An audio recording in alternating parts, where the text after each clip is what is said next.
Olá, meninos, tudo bem com vocês? Hoje eu quero falar de um assunto muito importante, inaugurar uma matéria nova aqui muito importante, e que eu acho que vocês vão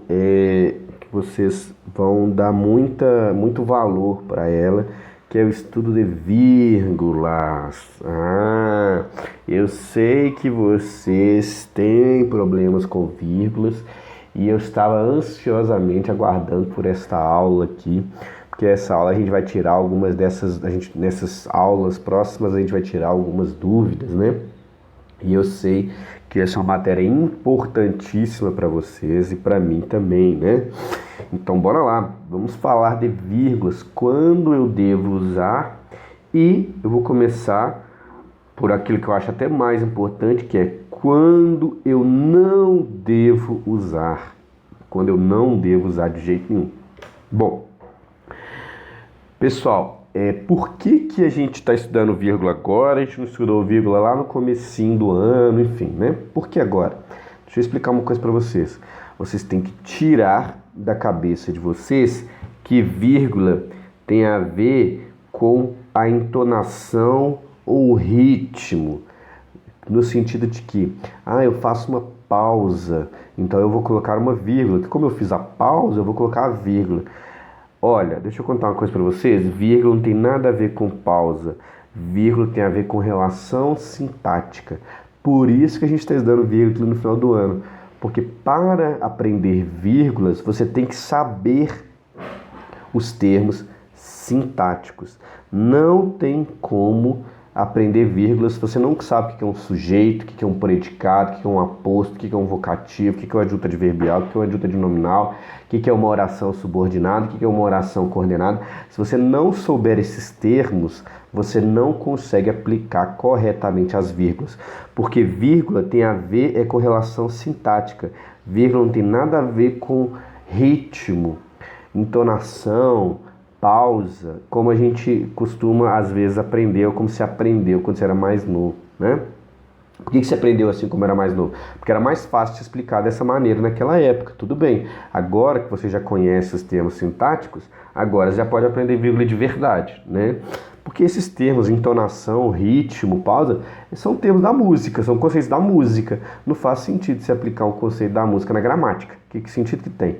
Para aprender gramática, você tem que aplicar conceitos gramaticais, como o caso da vírgula, que é um conceito gramatical. Portanto, para a gente aprender vírgula, a gente vai usar termos gramaticais, como sujeito, predicado, adjunto, objeto, complemento, oração subordinada, oração coordenada e coisas desse tipo. Ok? Muito bem. Eu vou começar os nossos estudos de vírgula de trás para frente. Como assim, pessoal? Eu vou começar por aquilo que é proibido, porque, olha só, eu recomendo que você erre, se for para errar vírgula, é melhor que você erre deixando de colocar uma vírgula onde você deveria ter colocado, do que colocando onde você não podia colocar de jeito nenhum. Porque colocar uma vírgula onde você não podia colocar de jeito nenhum é um erro gravíssimo. E deixar de colocar uma vírgula onde você deveria ter colocado é um erro grave. Então, entre o grave e o gravíssimo, primeiro vamos no gravíssimo, uma coisa que você não pode fazer de jeito nenhum. Aquela vírgula que ela é totalmente proibida, que se você colocar na sua redação do Enem, o seu corretor, sabe o que ele vai fazer? Ele vai começar a procurar outros erros. Porque ele pensa assim, se esse cara colocou essa vírgula aqui é porque ele não sabe nada de gramática. Então, ele com certeza cometeu outros erros. Aí ele começa a procurar, assim, com a lupa, outros erros na sua prova. E sabe o que vai acontecer se ele procurar outros erros na sua prova? Ele vai achar. Porque toda vez que a gente sai procurando uma coisa, querendo encontrar, a gente encontra, né? Então, você não pode errar essa vírgula aqui de jeito nenhum, Separar o sujeito do predicado. Você não pode separar o sujeito do predicado com uma vírgula, never, nunca. Nossa, professor, sujeito, predicado, coisa lá mais antiga. Por isso que eu fico falando com vocês sujeito, predicado toda aula. Na prática, pensa assim, sujeito e verbo, né? Não posso separar o sujeito do restante da frase, que é basicamente onde aquilo que é começado pelo verbo. Então, o sujeito não pode estar separado do verbo com uma vírgula de jeito nenhum. Ou seja, a regra é o sujeito não pode estar separado do predicado com uma vírgula de jeito nenhum. Ah, professor, eu sei, mas ninguém faz isso. Ninguém coloca uma vírgula entre um sujeito e predicado, né? Ah, não, ninguém coloca, não? É verdade, ninguém escreve eu, vírgula, te amo, eu te amo, eu, vírgula, te amo. Realmente, ninguém coloca isso.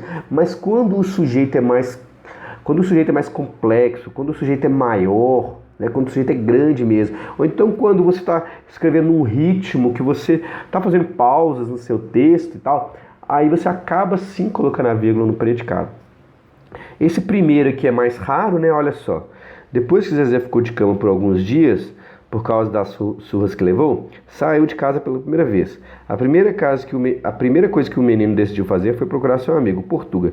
Zezé e o Portuga foram pescar. Pô, essa vírgula aí realmente ela é ridícula, né? Essa vírgula aí realmente ela é muito estranha. Zezé e o Portuga foram pescar. Sujeito, verbo, quer dizer, sujeito predicado não pode ter vírgula. E lá o pequeno Capetinha pediu... Mas olha como é que eu fiz uma pausa na minha leitura. Eu acho que o aluno ao escrever isso fez a mesma coisa. Mas, pô, o pequeno Capetinha pediu, então eu não posso colocar uma vírgula ali, né? Para que o Manuel Valadares fosse à sua casa e o adotasse. Esse acontecimento fala muita coisa sobre Zezé. Nem pensar essa vírgula ali, ó. Ah, esqueci até de marcar. Essa vírgula aqui, ó, nem pensar. Ah, professor, tudo bem aqui, mas aquilo ali é um texto de um aluno de 8º ano, ó, que escreveu. Por isso que ele cometeu esses erros. Tudo bem. Mas esse que eu vou mostrar para vocês agora são textos escritos por alunos da segunda série do ensino médio. Segunda série, assim como vocês, ó. O livro A Mitologia do Preconceito Linguístico procura desconstruir ideias. Pô, não tem essa vírgula aí não, porque é o livro A Mitologia do Preconceito Linguístico que procura desconstruir ideias. Então, sem essa vírgula, né? Desse modo, a obra propõe 8 mitos linguísticos, que muitas vezes são acolhidos pela sociedade, pelas escolas, com o objetivo de quebrar esse padrão que impõe a linguagem construída na norma padrão. Olha só como é que é um aluno bastante inteligente, olha o texto complexo que ele está escrevendo. Mas mesmo escrevendo esse texto complexo, olha, ele cometeu esse erro, então fique atento. Cometer esse erro não significa que você é um mau aluno, que é só aluno fraco que vai fazer isso. De jeito nenhum. Olha só como é que esse bom aluno aí que tirou o total nessa questão cometeu esse erro. Então fique atento. O texto em análise discute a variação. Quem é que discute a variação da norma padrão? O texto em análise. Portanto, não pode ter essa vírgula aí, né? E olha esse e-mail que eu recebi aí num curso de pós-graduação. Olha lá, ó. Prezado aluno, meu nome é Bruna Paula e serei o seu apoio acadêmico nessa disciplina.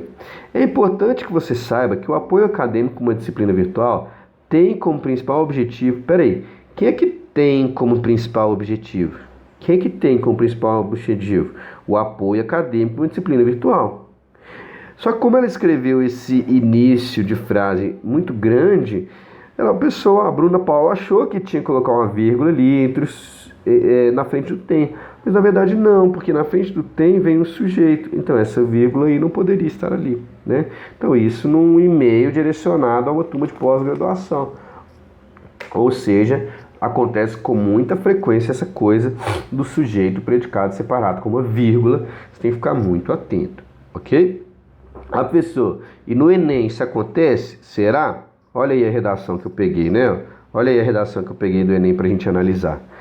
Ir ao cinema é uma atividade que promove entretenimento e cultura à população. Porém, nem todos têm acesso a essa atividade, seja devido à exclusão social de certas regiões ou devido aos preços inacessíveis para a população de baixa renda. Nesse sentido, é iminente a necessidade de construir cinemas ou criar eventos capazes de levar uma atividade para aqueles que não conseguiram frequentar esses, criando um fácil acesso para moradores de regiões periféricas e para a população com uma ruim condição financeira. Olha que interessante. Esse texto é um texto relativamente bom, né? É um texto que vai atingir uma nota boa aí na redação, com certeza. Está abordando o tema de forma completa, né? Problematizando a questão. Só lemos o primeiro parágrafo, mas ele já aponta para algumas argumentações ali relativas às questões de desigualdade social. Parece uma pessoa que escreve bem a sua redação do Enem, né? Usa ali, porém, nesse sentido, quer dizer, conectivos, aparentemente é uma pessoa que vai escrever um bom texto. um aluno inteligente. Porém, ele comete um erro de vírgula separando o sujeito do predicado. Olha lá, ó. Acharam aí? Qual linha? Linha 4, né? Na linha 4 ali, ó.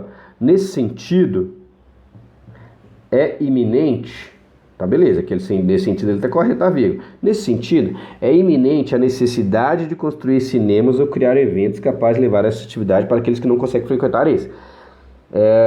O que é iminente? O que é? Alguma coisa é iminente. O que é iminente? Qual é o sujeito do verbo ser ali?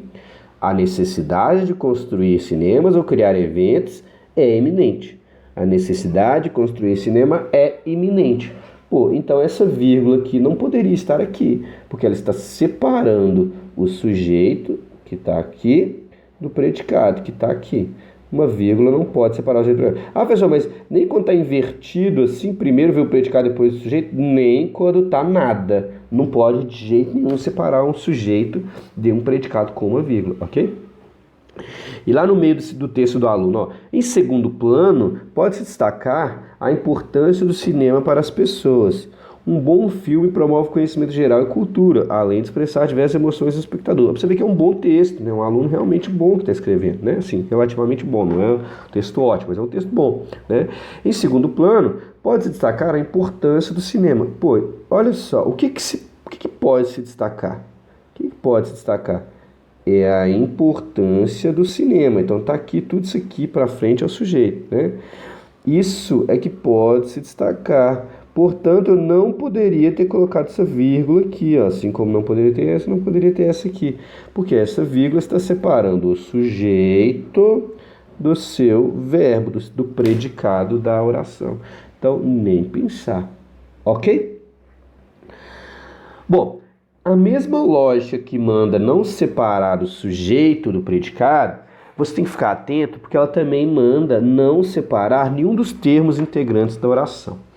Olha só, o sujeito e o predicado são termos essenciais da oração, né? O objeto direto, o objeto indireto, o predicativo, o agente da passiva, o complemento nominal são termos integrantes da oração. Tanto os termos essenciais como os termos integrantes, como o nome diz, né? Eles são essenciais integrantes, ou seja, eles têm que estar ali na oração. Eles são muito importantes para a oração. A oração não poderia existir se eles não estivessem ali, né?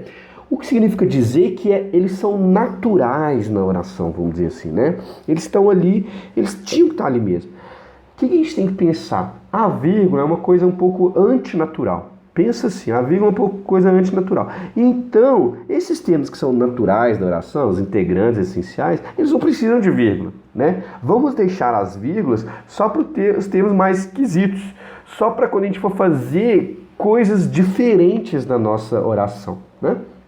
Quando a nossa oração estiver bonitinha, sujeito, verbo, objeto, ela estiver, né, completinha, certinha, não precisa de vírgula, né? Vamos deixar a vírgula só para quando a gente for fazer coisas mais extravagantes na nossa oração. De modo que a gente não pode, o que eu estou querendo dizer com isso? Que você não deve utilizar uma vírgula para separar um objeto direto do restante da oração. Isso não faz sentido. Você não pode, não precisa e não deve utilizar uma vírgula para separar um objeto indireto do restante da oração. Um predicativo, um agente da passiva, um complemento nominal. Esses são termos integrantes da oração. Eles tinham que estar ali mesmo. Se ele tinha que estar ali mesmo, por que você vai colocar uma vírgula lá? Não coloque, né? Deixe sem a vírgula. Bom, professor, mas ninguém separa o objeto direto da oração. É verdade, ninguém escreve eu comi maçã e coloca uma vírgula entre o comi e uma maçã. Ninguém faz isso. Mas às vezes, você invertendo a oração, por exemplo, acha que por ter invertido a oração, por ter feito uma pequena pausa, por estar escrevendo de uma forma incomum, talvez devesse colocar uma vírgula. Bom, mas isso não é verdade, né? Então, ó, o teu orgulho a terra cobre. Né? O teu orgulho a terra cobre. Essa frase aí, né?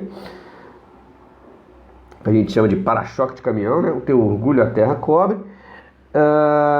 Cadê o verbo? Cobre. Quem que cobre? A terra. A terra cobre. Não posso separar o sujeito do verbo com o predicado. Beleza, com vírgula, beleza. Beleza, então não está separado. A terra cobre. Quando você cobra alguma coisa. O que você cobriu? O teu orgulho. né? Mas o cara resolveu colocar o objeto direto, o teu orgulho, no começo da oração, talvez para dar um destaque para ele, alguma coisa nesse sentido.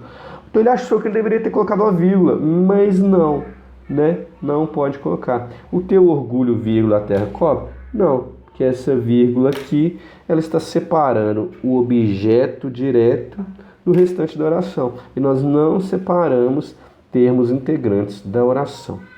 Combinado? Muito bem. Espero que vocês tenham aproveitado essa aula, uma aula rápida, só para a gente introduzir esse assunto dos termos integrantes, das orações proibidas. E prepare-se, porque a partir da próxima aula, aí sim nós vamos ver aquelas vírgulas que são obrigatórias. Não mais as vírgulas proibidas, mas quando você tem que usar a vírgula. Ok? Faça uma atividade que eu estou deixando aqui para depois dessa aula e nos vemos nas próximas aulas de vírgula, que eu tenho certeza que vocês vão aproveitar. Vocês são responsáveis, sabem que é uma aula importante e vocês vão aproveitar bastante, ok? Um grande beijo. Opa!